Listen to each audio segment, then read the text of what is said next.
मतलबी बहू और बेटा।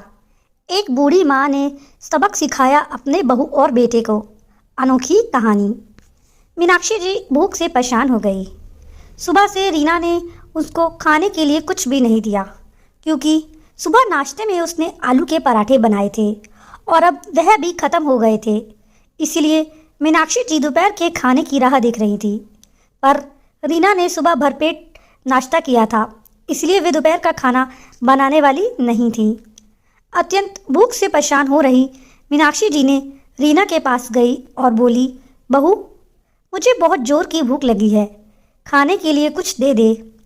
मीनाक्षी जी का कहना सुनकर रीना ने मुंह टेढ़ा कर कर बोली, दिन भर सिर्फ आपको भूख ही लगती है, दूसरा तो कुछ भी काम नहीं रहता आपको।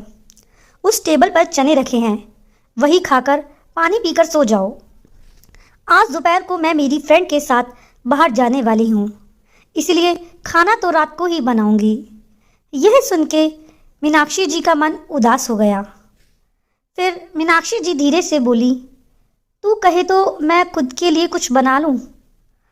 रीना गुस्से से बोली, एक व्यक्ति के लिए खाना बनाओगी क्या आप? सोचकर रीना किचन में गई और उसने फ्रिज में रखे हुए बासी चावल निकाले और अचार के साथ वह चावल एक थाली में परोसकर मीनाक्षी जी के आगे रखकर बोली कि लो खा लो। ऐसा कहकर पर्स लेकर रीना घर के बाहर चली गई। उसके बाद उसने दाल चावल निकालकर अपने लिए गरम गरम खिचड़ी और पुदीने की चटनी के साथ खाई और सब बर्तन घिसकर किचन साफ किया और चुपके से अपने रूम में जाकर सो गई। रीना ने भले ही खाना पकाने से मना किया था, पर यह घर मीनाक्षी जी का भी था और वह खुद के लिए खाना बना सकती थी। दूसरे दिन सुबह मीनाक्षी जी अपने रूम में बैठी थी। उतने में उनका बेटा राजेश आया और बोला, माँ, आजकल महंगाई बहुत बढ़ गई है, मुझे घर का चलाना बहुत मुश्किल हो रहा है, ऊपर से पापा की 13वीं भी बहुत खर्चा हुआ। माँ सोच रहा था कि ऊपर वाला रूम किराए पे दे दिया जाए, घर का किराया आने में और घर खर्च में थोड़ी मदद हो जाएगी। मीनाक्षी जी बोली, बेटा, तुझे जो ठीक लगेगा तू वही कर। इसके बाद राजेश गला साफ करते हुए बोला, माँ, तेरा रूम खाली कर दे और नीचे के छोटे रूम में शिफ्ट हो जा। उस छोटे रूम में टॉयलेट और बाथरूम नहीं है तो उसे किराए पर नहीं लगाया जाएगा। मीनाक्षी जी चौंक गई और बोली, वह रूम छोटा है और वो तो स्टोर रूम है, मैं उधर रहूँगी तो टॉयलेट बाथरूम कैसे जाऊँगी? राजेश बोला, माँ, तू आंगन के टॉयलेट में जाया कर, तू तो घर में ही रहती है ना।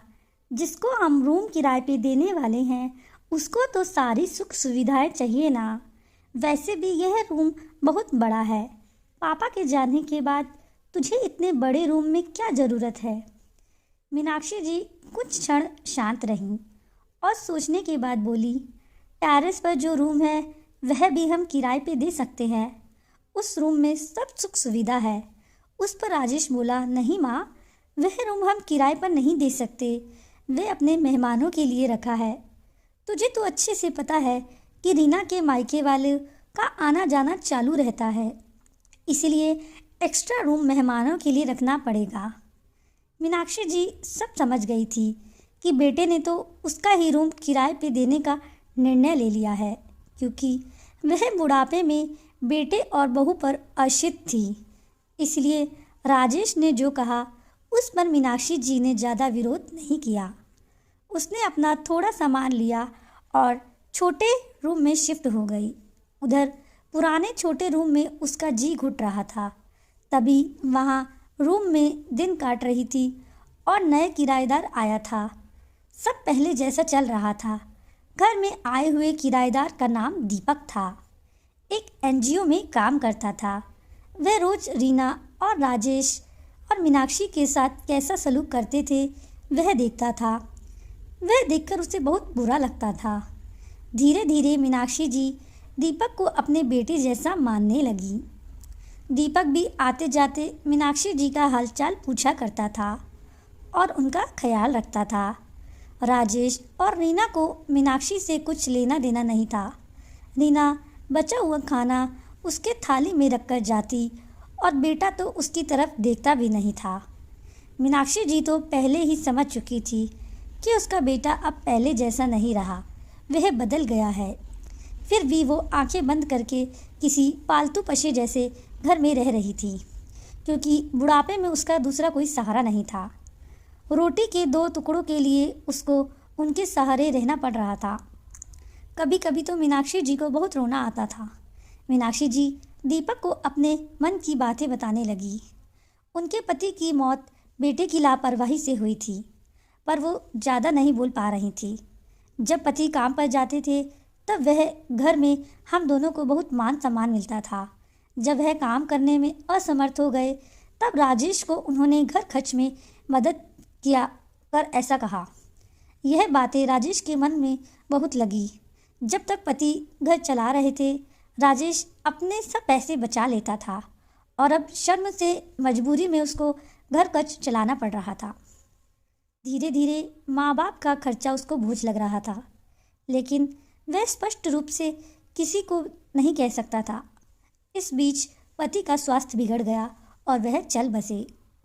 डॉक्टर के पास जाने से पता चला कि उनको निमोनिया हुआ था। डॉक्टर थोड़ी महंगी दवाई लिख कर देते थे तो राजेश पैसे बचाने चाहिए, इसीलिए राजेश आधी दवाई लेकर आता था। शुरू में पति का स्वास्थ्य सुधर गया था, तब राजेश ने उनकी गोलियां औषधि बंद कर दी थी। पति भी इन चीज़ों पर ज़्यादा ध्यान नहीं देते थे, लेकिन एक रात में उन्हें सांस लेने में बहुत परेशानी हुई। मीनाक्षी जी बहुत घबरा गई और वह भाग भाग के राजेश के कमरे का दरवाज़ा ठोकने लगी और कहने लगी कि पापा का स्वास्थ्य बिगड़ गया है, चल हम डॉक्टर के पास लेकर चलते हैं। पर राजेश बोला, माँ मुझे अभी सोने दे, बहुत नींद आ रही है, हम सुबह पापा को डॉक्टर के पास लेकर जाएंगे। ऐसा कहकर उसने दरवाज़ा बंद कर लिया था। मीनाक्षी जी रात भर तकिए के पास चिंतित बैठी रही। कभी छाती को तेल लगाकर मालिश कर रही थी तो कभी भाप दे रही थी, पर भगवान को कुछ अलग ही स्वीकार था। सुबह तक उनकी मृत्यु हो गई थी। घर में कब्रिस्तान जैसी शांति थी। राजेश रोने का नाटक करने लगा। रीना तो ऐसे रो रही थी कि जैसे उसको वास्तव में ससुर चले गए इस बात पर बहुत दुख हो रहा हो। सबसे ज़्यादा धक्का लगा सिर्फ मीनाक्षी जी को, पर वह कुछ बोल नहीं पा रही थी। मीनाक्षी की आंखों से आंसू आ रहे थे और उसके हाथ पैर थर थर काँप रहे थे, जैसे कि वो कहना चाहती हो कि अब ऐसे रोने का नाटक क्यों कर रहे हो, मेरे पति की मौत के आप दोनों जवाबदार हो। पर वह कुछ बोल नहीं पाई। क्रियाक्रम कर दिया गया। मीनाक्षी जी के दिमाग में हमेशा एक ही बात चलती थी, राजेश ने लापरवाही नहीं की होती तो आज मेरे पति जिंदा होते। उनकी मौत के बाद रीना और राजेश का व्यवहार बहुत बदल गया था। मीनाक्षी जी को भी उनके व्यवहार की आदत पड़ गई थी, इसीलिए वह उनकी तरफ से कोई भी अपेक्षा नहीं रखती थी, पर उनके मन से अंदर ही अंदर उसे खाई जा रही थी कि ऐसी औलाद को सबक भी नहीं सिखा सकती। एक दिन उनका किराएदार दीपक उसके पास आया और मीनाक्षी जी को कुछ बातें उसने समझाई। वह बातें सुनकर मीनाक्षी के आंखों में एक नई उम्मीद जगी। दूसरे दिन सुबह मीनाक्षी जी ने रीना और राजेश के पास आई और बोली, मुझे तुम दोनों से बहुत ज़रूरी बात करनी है। मुझे ऐसा लग रहा है कि तुम दोनों को मेरे साथ रहने में प्रॉब्लम है, इसलिए मैंने सोचा है कि मैं वृद्धाश्रम में रहूँगी। मीनाक्षी जी का कहना सुनकर रीना बहुत खुश हो गई। राजेश ने थोड़ा दुखी होने का नाटक किया। फिर थोड़ी देर में मीनाक्षी जी ने उन दोनों के चेहरे के हाव भाव देख कर बोली, तुझे दुखी होने की ज़रूरत नहीं है और रीना तुझे खुश होने की भी ज़रूरत नहीं है, पहले मेरी बात तो सुन लो। और मीनाक्षी जी हंसकर बोली, यह बातें सच्ची हैं कि मैं वृद्धाश्रम में रहूँगी, पर मैं इस घर से कहीं नहीं जाऊँगी। मैं इस घर को ही वृद्धाश्रम बनाऊँगी। जब यहाँ तुम्हारे जैसे स्वार्थी बेटे और बहू यहाँ नहीं रहेंगे, मेरे जैसे बूढ़े लोग यहाँ रहेंगे। ये मेरा आखिरी निर्णय है। यह सुनकर राजेश और रीना दोनों ही चौंक गए। राजेश और रीना एक दूसरे की तरफ देखने लगे। उन दोनों ने सोचा था कि मीनाक्षी जी घर छोड़कर चली जाएगी तो वे दोनों खुशी से रहेंगे। उनको लगा था कि अब माँ उसका ख्याल नहीं रखना पड़ेगा, पर इधर तो सब उल्टा हो गया था। मीनाक्षी जी का कहना सुनकर राजेश गुस्से से बोला, माँ तेरा दिमाग तो ठीक है ना? इस घर पर मेरा अधिकार है और तू इस घर को कैसे वृद्धाश्रम बना सकती है? तू भूल रहा है बेटा, अब तक यह घर मेरे ही नाम पर है। मीनाक्षी जी गुस्से से बोली, तुम दोनों ने मुझे बहुत परेशान किया है। छोटी छोटी बातों पर मेरा अपमान किया है। बीमारी के वक्त भी मुझ पर ध्यान नहीं दिया। खाने पीने के लिए बहुत तरसाया है। तेरे पिताजी भी मुझे छोड़कर चले गए। अगर मैंने कठोर निर्णय नहीं लिया होता तो अब वह हाल ना हुआ होता जो तेरे पापा का हुआ था। इसलिए मैंने सोचा कि बेटे के झूठे प्यार के जाल में फंसने से अच्छा मैं अब अपने बारे में सोचूं। राजेश को अपनी गलती का एहसास होने लगा। राजेश घुटनों पर आकर बोलने लगा, माँ मुझे माफ़ कर दे। हम दोनों तेरा अच्छे से ख्याल रखेंगे, तेरा कभी भी अपमान नहीं करेंगे। पर तू इस घर को वृद्धाश्रम मत बना। माँ थोड़ा सोच कर देख हमारा क्या होगा। मीनाक्षी जी की ऊंची आवाज़ में बोली, मैंने और तेरे पापा ने तुझे अच्छे संस्कार दिए थे, फिर भी तूने सिर्फ तेरा परिवार के बारे में ही सोचा, हमारा नहीं। फिर मैं तेरे के बारे में कैसे सोचूं? तू तेरे परिवार की सोच, मेरी चिंता मत कर और जल्द से जल्द घर छोड़कर चला जा, क्योंकि इस घर में सब अच्छे लोग रहने आ रहे हैं। इतना कहकर मीनाक्षी जी अपने रूम में चली गई। राजेश और रीना शांत मीनाक्षी जी को जाते हुए देख रहे थे।